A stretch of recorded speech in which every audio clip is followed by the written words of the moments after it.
السلام علیکم ورحمۃ اللہ وبرکاتہ۔ بسم اللہ الرحمن الرحیم۔ عن حکیم بن حزام رضی اللہ تعالی عنہ قال قال رسول اللہ صلی اللہ علیہ وسلم البیعان بالخیار ما لم يتفرقا فإن صدقا وبینا بورک لهما في بيعهما وإن كذبا وكتما محقت برکۃ بيعهما۔ رواہ البخاری و مسلم۔ محترم حضرات، جس طریقے سے ایمان، تقوی اور نیکی و بھلائی کے کاموں سے مال میں، تجارت میں، روزی میں، صحت میں، علم و عمل میں، دین و دنیا میں خیر و برکت نازل ہوتی ہے، اسی طریقے سے اللہ کی معصیت، نافرمانی کے کاموں سے، گناہوں کی وجہ سے ان سب چیزوں سے برکت مٹا دی جاتی ہے۔ جس طریقے سے خیر و برکت حاصل کرنے کے بہت سارے اسباب ہیں، اسی طریقے سے بعض ایسے اسباب بھی ہیں جن کی وجہ سے ہم اپنے مال میں، اپنی روزی میں، تجارت میں، صحت و عمر میں اور علم و عمل میں برکت سے محروم ہو جاتے ہیں۔ تو برکت سے محرومی کے بہت سارے اسباب ہیں، ان میں سے سب سے بڑا بنیادی سبب جو ہے وہ ہے گناہ۔ گنہگار انسان جو اپنی زندگی میں گناہ کرتا ہے، اللہ کی معصیت اور نافرمانی کرتا ہے، ایسا شخص مال میں، رزق میں، صحت میں، روزی میں، تجارت میں، اس کے علم سے، عمل سے، اطاعت سے برکت مٹا دی جاتی ہے، برکت ختم کر دی جاتی ہے۔ تو سب سے برکت سے محرومی کا سب سے بنیادی سبب ہمارے گناہ ہیں۔ اگر ہم گناہوں میں ملوث رہیں گے، اللہ کی معصیت اور نافرمانی کریں گے، تو ہم برکت سے محروم کر دیے جائیں گے۔ ہمارے مال میں، ہماری روزی میں برکت نہیں آ سکتی ہے۔ مسند احمد کی حدیث ہے، آپ صلی اللہ علیہ وسلم نے فرمایا ان العبد لیحرم الرزق بالذنب یصیبہ۔ ایک بندہ روزی سے محروم کر دیا جاتا ہے اس گناہ کی وجہ سے جس کا وہ ارتکاب کرتا ہے۔ بندہ گناہوں کی وجہ سے روزی سے محروم کر دیا جاتا ہے۔ اسی لیے علامہ ابن قیم رحمہ اللہ فرماتے ہیں کہ ایک گنہگار انسان کو، نافرمان انسان کو اللہ کی طرف سے جہاں بہت ساری سزائیں ملتی ہیں، تو سزاؤں میں سزا کی ایک شکل یہ ہے کہ اللہ تعالیٰ خیر و برکت سے محروم کر دیتا ہے۔ اس کے علم سے، اس کے عمل سے، اس کی روزی سے، اس کے مال سے اللہ برکت مٹا دیتا ہے۔ تو اس لیے اگر ہم چاہتے ہیں کہ ہمارے مال میں، ہمارے علم میں، ہماری روزی میں، ہماری تجارتوں میں خیر و برکت نازل ہو، تو ہم گناہوں سے بچیں، اللہ کی نافرمانی سے بچیں۔ تو یہ سب سے بنیادی سبب ہے، برکت سے محرومی کا بنیادی سبب گناہ ہے۔ اس کے علاوہ کچھ مخصوص گناہ ایسے ہیں جن کی وجہ سے بھی ہم برکت سے محروم کر دیے جاتے ہیں اور ہمارے مال سے، ہماری روزی سے برکت مٹا دی جاتی ہے۔ جیسے اگر ہم جھوٹ بول کر کے، دھوکہ دے کر کے مال کمائیں گے، تو ایسے مال سے، ایسی تجارت سے، ایسی روزی سے برکت ختم کر دی جاتی ہے۔ صحیح بخاری کی حدیث، آپ صلی اللہ علیہ وسلم نے فرمایا البیعان بالخیار ما لم یتفرقا۔ دو آپس میں خرید و فروخت کرنے والے، بائع اور مشتری، جب تک خرید و فروخت کرتے ہیں، اس مجلس میں رہتے ہیں، ان کو بیع کو فسخ کرنے کا اختیار ہوتا ہے جب تک اس مجلس سے جدا نہ ہو جائیں۔ اگر خرید و فروخت کرنے والے سچ بولیں اور واضح کر دیں، جو عیب اور نقص ہے اس کو بتا دیں، تو ان کے سچ بولنے کی وجہ سے، ان کی امانت داری کی وجہ سے، ان کی روزی میں، ان کی تجارت میں، ان کے مال میں خیر و برکت دی جائے گی۔ لیکن اگر وہ جھوٹ بولتے ہیں اور عیب کو چھپاتے ہیں، دھوکہ دیتے ہیں، تو ان کی مال سے، ان کی روزی سے تجارت کو مٹا دی جاتی ہے۔ تو معلوم کیا ہوا؟ جھوٹ بول کر کے کمانے سے، دھوکہ دے کر کے کمانے والے انسان کے روزی سے برکت نکال دی جاتی ہے، برکت ختم کر دی جاتی ہے۔ اسی لیے صحیح بخاری کی دوسری حدیث، آپ صلی اللہ علیہ وسلم نے فرمایا الحلف منفقۃ للسلع ممحقۃ للبرکہ۔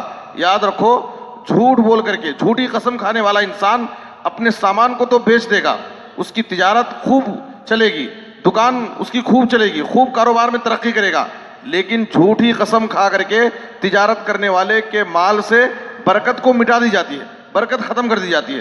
تو جھوٹ بول کر کے، جھوٹی قسم کھانے والے انسان کے مال سے، اس کی تجارت سے، اس کی روزی سے برکت ختم کر دی جاتی ہے۔ حالانکہ دیکھنے میں بہت اچھا کماتا ہے، خوب کماتا ہے، لیکن نتیجے کے اعتبار سے وہ نقصان میں رہے گا، پریشانیوں میں رہے گا، آفتوں میں رہے گا، اس لیے کہ وہ دھوکہ دے کر کے جھوٹ بول کر کے مال کما رہا ہے، اس لیے اللہ تعالیٰ اس کے مال سے برکت کو چھین لیتا ہے۔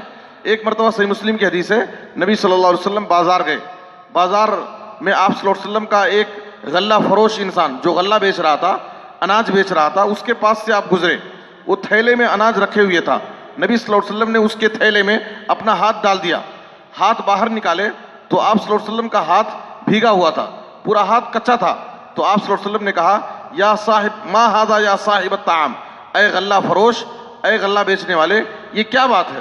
نیچے کا اناج غلہ بھیگا ہوا ہے اور اوپر کا اناج سوکھا ہے، کیا بات ہے؟ تو اس نے کہا اللہ کے رسول اصابتہ السماء یا رسول اللہ، اے اللہ کے رسول بارش ہوئی تھی، بارش کی وجہ سے وہ اناج بھیگ گیا۔ تو آپ صلی اللہ علیہ وسلم نے کہا افلا جعلتہ فوق الطعام کی یراہ الناس، کیوں نہیں تو نے بھیگے ہوئے اناج کو اوپر رکھا تاکہ لوگ اس کے عیب کو دیکھ لیتے اور اگر چاہتے تو خریدتے، نہیں تو چھوڑ دیتے۔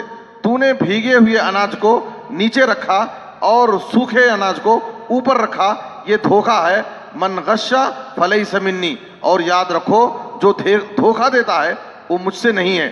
تو جھوٹ بول کر کے، جھوٹی قسم کھا کر کے، دھوکہ دے کر کے اگر کوئی شخص تجارت کرتا ہے، کاروبار کرتا ہے، تو ایسے شخص کی تجارت سے، اس کے مال سے، اس کی روزی سے برکت ختم کر دی جاتی ہے، برکت مٹا دی جاتی ہے۔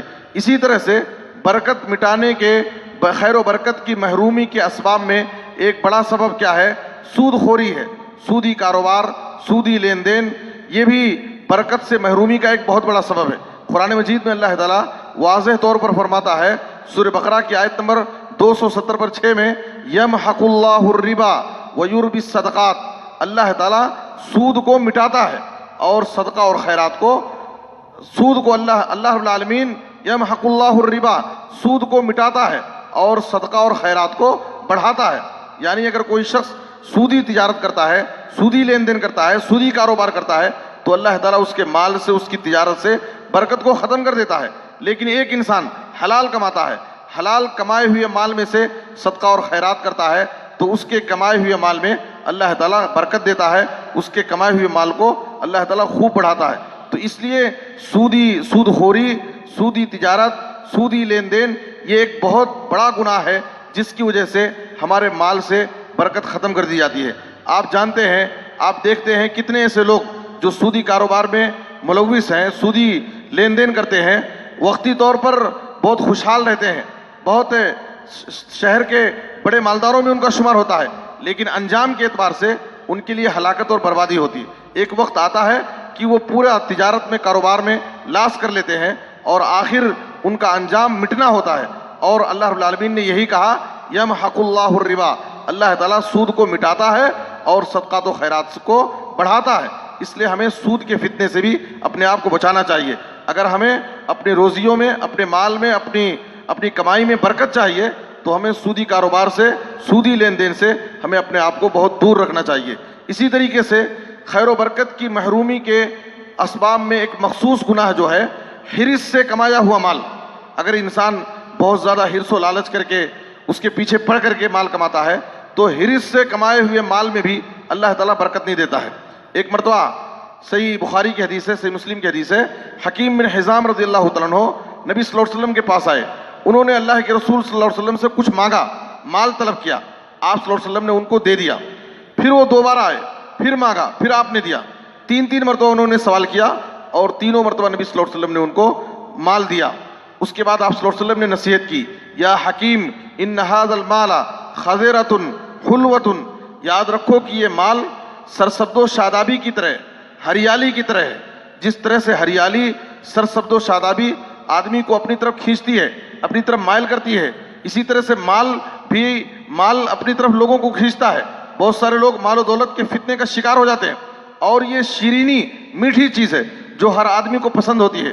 اس کے بعد آپ نے کہا فمن اخذہ بسخاوت نفس بورک لہ فیہ ومن اخذہ باشراف نفس لم یبارک لہ فیہ، جو مال کو کماتا ہے بغیر خوش دلی کے ساتھ، جتنا اللہ تعالیٰ نے اس کو روزی دی اسی پر وہ خوش ہے، قناعت کی زندگی گزار رہا ہے، اللہ کے فیصلے سے راضی ہے، تو اللہ تعالیٰ اس کے مال میں خیر و برکت دیتا ہے۔